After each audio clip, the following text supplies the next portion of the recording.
Coba kamu bayangin, kalau seandainya zodiak aku kamu tuh gimana? Kamu pasti baper kan?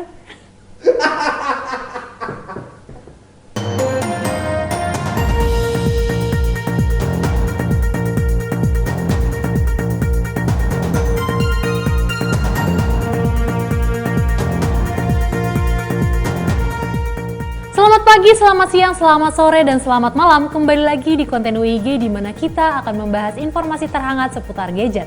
Bersama aku Hilmi, berikut adalah Waktu Indonesia bagian gadget. Berita pertama datang dari Realme yang dikabarkan desain terbaru mereka yaitu Realme 9 Pro dikabarkan bocor di dunia maya. Adalah OnLex dan SmartPrix yang pertama kali mengumbar wujud desain dari Realme 9 Pro dan Realme 9 Pro Plus ini. Keduanya diprediksi akan hadir dengan 3 pilihan warna yaitu Aurora Green, Sunrise Blue, dan Midnight Black. Pada bagian belakang kita bisa melihat ukuran kamera yang bakal disematkan di HP ini yaitu 64 megapiksel di Realme 9 Pro dan 50 megapiksel di Realme 9 Pro Plus. Untuk layarnya, varian Pro Plus bakal mengusung panel Super AMOLED berukuran 6,43 inch berrefresh rate 90 Hz. Sementara untuk Realme 9 Pro masih menggunakan panel LCD berukuran 6,59 inci berrefresh rate 120 Hz.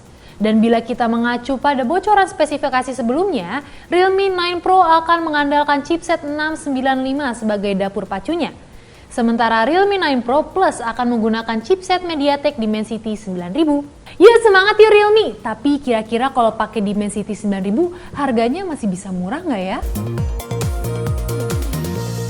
Satu lagi handphone Redmi akhirnya muncul di situs Geekbench yang kali ini dipercaya sebagai Redmi 10 versi 2022. Di samping kesibukannya terhadap peluncuran Redmi Note 11 series di pasar global, rupanya Xiaomi diam-diam juga meracik ramuan untuk meluncurkan varian ponsel murah terbarunya. Daftar Geekbench 4 mengkonfirmasi bahwa Redmi 10A akan menggunakan prosesor yang cukup rendah, yaitu MediaTek Helio G25.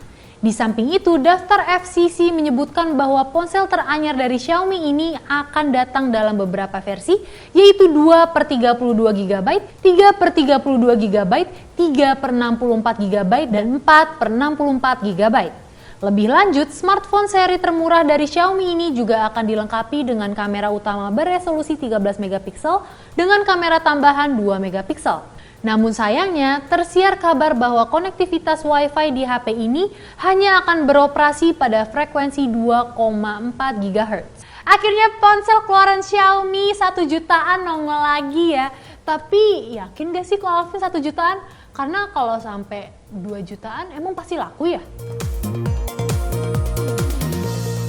Setelah muncul rumornya, kini Poco X4 Pro kembali mencuat karena muncul di situs sertifikasi FCC. Dua perangkat Xiaomi dengan nomor model 2201116SR dan 2201116PG diketahui telah disertifikasi oleh Federal Communication Commission atau FCC. Laporan sebelumnya telah mengungkapkan bahwa untuk model 2201116SR mungkin akan tiba di pasar global sebagai Redmi Note 11 Pro. Sementara di sisi lain, model 2201116PG dipercaya akan rilis sebagai Poco X4 Pro 5G, Poco X4 NFC, atau Poco M4. Selanjutnya, daftar FCC dari kedua model perangkat tersebut menunjukkan bahwa keduanya telah diinstal dengan MIUI 13 dan akan berjalan pada OS Android terbaru, yaitu Android 12. Sementara dari sisi konektivitasnya sendiri, semua model tersebut akan membawa dukungan untuk Wi-Fi dual band dan jaringan 5G. Namun sayangnya daftar FCC tidak memiliki data terkait spesifikasi lengkap dari kedua model ponsel. Ya emang masih ngawang ya berita soal Poco X4 Pro ya, tapi semoga Poco Indonesia nggak ghosting, nggak ngecewain, nggak gaslighting, nggak bikin trust issue, nggak bikin semuanya lah. Meskipun rumor tentang Poco X4 masih hangat terus dibahas, tapi katanya Poco sedang mempersiapkan handphone terbarunya yang konon dinamai Poco F4 GT. Indikasi awalnya bermula pada terdaftarnya satu nomor model smartphone terbaru Xiaomi, yaitu 21121210G di pusat data IMEI. Perangkat tersebut tercatat di database IMEI per tanggal 27 Januari 2022 dengan nama Poco F4 GT. Kalau misalkan ada yang engeh, sebenarnya rumor terkait Poco F4 GT ini sudah beberapa kali kita dengar. Karena Poco F4 GT ini konon adalah nama lain untuk Redmi K50 Gaming Series dan akan dipasarkan di luar pasar Cina. Poco F4 GT dipercaya akan hadir dengan panel OLED seluas 6,67 inch Full HD Plus dan dilapisi dengan perlindungan layar Corning Gorilla Glass 5. Lalu dari sektor hardware, HP ini akan menggunakan chipset gaming terbaru dari Qualcomm yaitu Snapdragon 8 Gen 1 yang dipadukan dengan RAM 8GB dan memori internal 128GB. Poco, udahlah, gak usah kasih rumor-rumor terus. Kamu tahu kan aku punya trust issue? Coba kamu bayangin, kalau seandainya zodiak aku kamu tuh gimana? Kamu pasti baper kan?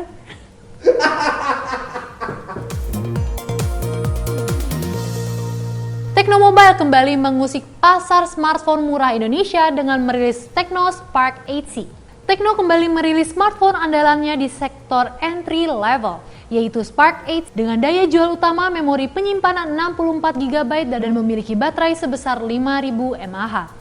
Karena memiliki kapasitas baterai yang besar, maka pada bagian tampilan layar, ponsel ini sudah memiliki layar 6,6 inci HD Plus dengan refresh rate 90Hz dan memiliki fingerprint scanner yang berada di bagian belakang sebelah modul kameranya. Smartphone terbaru dari anak perusahaan Transsion ini terdaftar dengan RAM sebesar 2 atau 3GB dan sudah dilengkapi dengan fitur Memory Fusion yang memungkinkan pengguna untuk mengatur sebagian memori internal menjadi RAM virtual. Lalu meskipun HP ini terbilang membawa kapasitas baterai jumbo, namun Tecno Spark 8C berhasil dikemas dalam dimensi bodi berukuran 164,57 x 76 x 8,9 mm saja.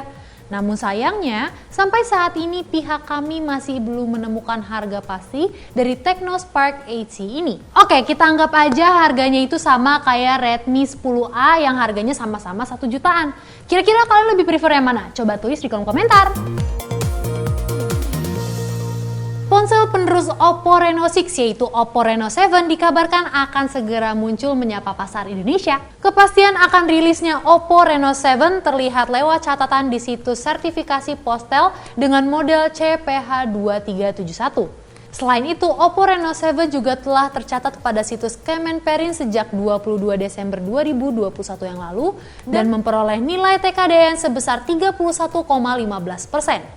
Menurut Aryo Medianto, selaku PR Manager Oppo Indonesia mengatakan bahwa perangkat Oppo Reno 7 yang akan diperkenalkan di Indonesia akan jauh berbeda, baik dari sisi penampilan maupun perangkat keras, dibandingkan dengan perangkat sejenis yang telah terlebih dahulu meluncur di beberapa negara. Selain menghadirkan beberapa fitur portrait baru, mulai dari AI Color Portrait, AI Night Flare, hingga terbaru AI Bokeh Flare. Kedepannya pihak Oppo juga akan melakukan peningkatan fitur portrait pada Reno 7 dengan mengusung perangkat keras terbaru. Selain fitur kamera portrait, Oppo Reno 7 juga akan membawa jaringan 5G. Gini dong, jadi berani tuh to the point aja, nggak pakai neko-neko, apalagi sampai ghosting, candesting. Sebelum masuk ke berita terakhir, buat kalian yang mungkin ketinggalan berita gadget seminggu yang lalu, langsung aja cek YouTube channelnya Pricebook dan masuk ke bagian playlist Waktu Indonesia bagian gadget.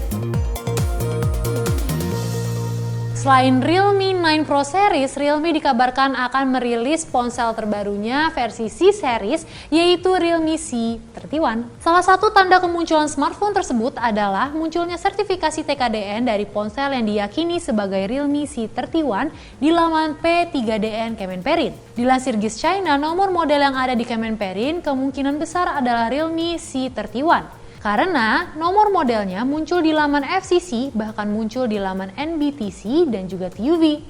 Meski sebelum diluncurkan, nyatanya spesifikasi dari smartphone ini sudah mulai tersebar di dunia maya. Mulai dari penggunaan layar HD+, punya kamera utama 13 MP, membawa baterai 5000 mAh, hingga dukungan fast charging 10 watt. Satu lagi nih, handphone sejutaan akhirnya muncul juga. Siapa nih di antara kalian yang emang pengen punya handphone tapi cuma punya budget 1 jutaan? Terus aja pantengin kapan resminya mereka akan dirilis. Sekian berita gadget seminggu belakangan ini. Hilmi beserta kru yang bertugas pamit. Terima kasih dan sampai jumpa.